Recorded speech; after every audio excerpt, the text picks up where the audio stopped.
Hi guys, welcome back again to my YouTube channel. My name is Chrissy, and in today's video I'm going to be sharing with you guys on how to cut and sew this beautiful underbust corset. If this sounds like something you're interested to learn, keep on watching and let's get started.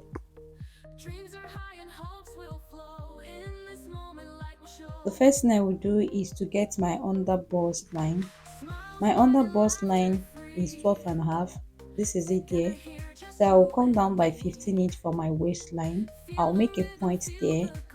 After making those points, I'm going to use my ruler to make a straight line with it. Then I'll label the upper line as the under bust and the waistline. I will come down from the waistline by 5 inch. This is for the corset length. After making the point, I'm going to extend the line and I'll label as corset length. Once I'm through with that, I'll mark half of my nipple to nipple, which is 3.5 inch. After marking, I'll use my ruler to connect a straight line. Next, I will take the dart intake. So I'm going to divide 1.5 into 2. Whatever it gives me, I'm going to mark it on both sides. On the under bust line, I'm going to mark ½ inch on both sides, just like this. Then I'm going to use my ruler to connect like so from the waistline to the corset length. You can decide to leave it straight if you want. Okay, so once I'm through with this, next thing I want to do now is to include my measurements. So on the under bust line, I'm going to mark quarter of my under bust circumference. What I have there was 1 inch, so I'm going to replace the 1 inch for the dart and also 1 inch for seam allowance. On the waistline, I'll mark quarter of my waist circumference. Then remember I took 1.5 inch here in total, so I'm going to include only 1 inch. I'll use the remaining ½ inch for the waist cinching. Okay, so I added 1 inch extra for seam allowance. I'm going to connect from the under bust line to the corset length. Once I'm through with that, I'll cut it out. After cutting the front piece, I'm going to cut the back piece. Okay, so I'm going to mark 1 inch for zip allowance. All right, I'll mark 1 inch for zip allowance, then connect with my ruler. You're going to connect with your ruler like so. Also remove your zipper board. So to do that, I'm going to come in by ½ inch on the waistline. I'll mark ½ inch there, and I'm going to connect from there to this other side. Do the same thing on the upper side as well. Once I'm through with that, I'm going to bring the front piece. I've labeled as front piece, then I'll cut it out. You can see where I placed it.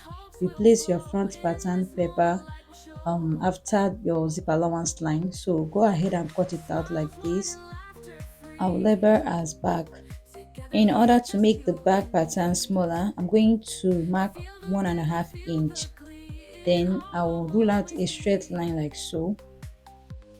Then I will cut out the excess. Okay, after cutting the back, I'm going to do the same thing for the front. So for the front, I'm going to come up by 1.5 inch on the side. Okay, I'll make a point there, then I'll place the back pattern on it to make sure I have the same length. Okay, so after that, I'm going to connect from that point, from the that leg to the other side. I'll place the back pattern again to confirm. So I'm going to now cut it out. Okay, on the front pattern paper, you're going to make a curve using the same 1.5 inch, or you place your back pattern and spot it out. After cutting, guys, this was what I had. The next thing I want to do now is to transfer all this piece to the actual fabric. I'll use the same piece as the lining as well, meaning that I'm going to be cutting about double of it. Okay, each of the piece I'll cut double of it. All right, if you don't understand what I'm saying, please watch what I'm doing. And when cutting, please ensure you add your ½ inch stitching allowance all the way around, just like you see me did here. So the next thing I did was to iron my hair stay on all the piece. So I'm going to stitch the front piece. Okay, use ½ inch to join, then repeat the same thing on the lining as well. Okay, after sewing, guys, you can see what I have here. I only ironed the hair stay on the main fabric. I didn't do that on the lining. So another thing I did was to place another fresh paper and I'm going to come down by half an inch. I'll come down by half an inch, then make a straight line with it. After making my straight line, I will place the front piece.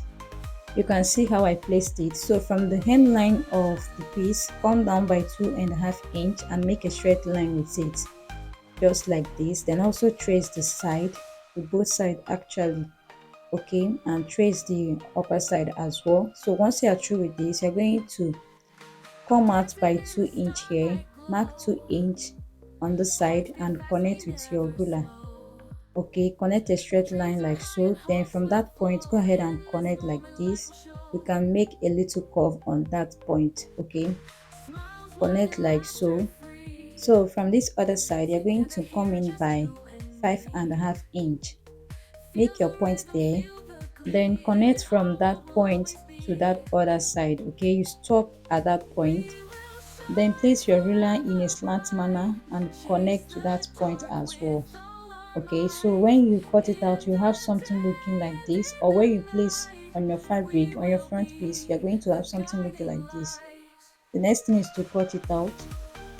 After cutting, I'll transfer to my actual fabric and also cut the lining as well. Remember I said I'm going to be using the same fabric as the lining.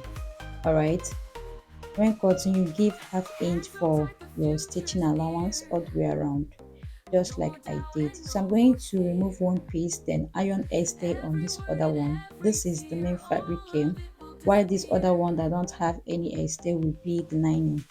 Okay, the next thing I want to work with now is my boning.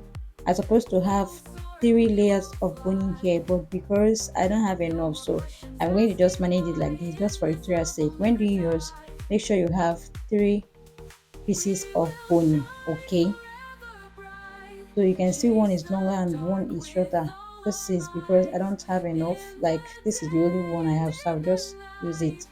I've gone ahead to stitch my boning. Can you see what I did here? I stitch on both sides. And another thing is to make use of a masking tape on the edge of your boning, okay, to avoid a sharp edge. You get. And when sewing your boning, make it come closer a little bit. Next thing I want to do is to sew together with the lining. I've placed right sides facing each other, so you can see I gave half an inch space on the upper part on the side and on the down part. So go ahead and sew. After sewing, guys, I ironed and this was what I had, so I turned it outside right from that side. Next thing I want to do now is to place the front piece. This is how it's going to be on the front piece, okay, but before attaching, I'm going to place the lining of the front piece right sides facing each other, and I'll go ahead and sew. I sewed on the upper part and on the down side. I left the both side open. Okay, so I'm going to stitch on that part.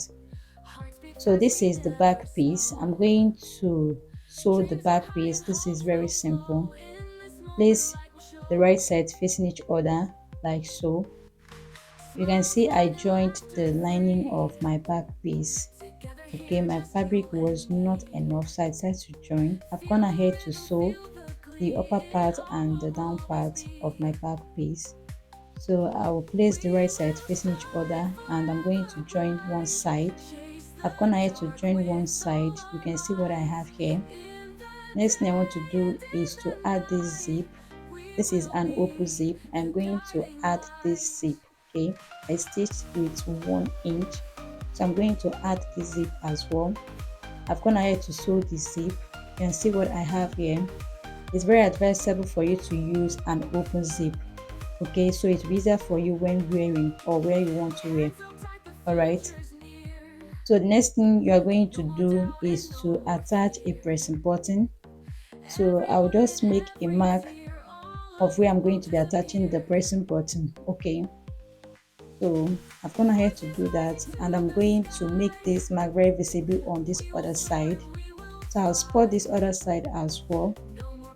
So you can see what I have here. I'll attach a pressing button, 3 pressing button on both sides. Okay, so the distance from there to that pressing button is just 2.5 inch. Can you see? So guys, we have come to the end of today's tutorial. Thank you so much for watching. I'll see you in my next one. Bye.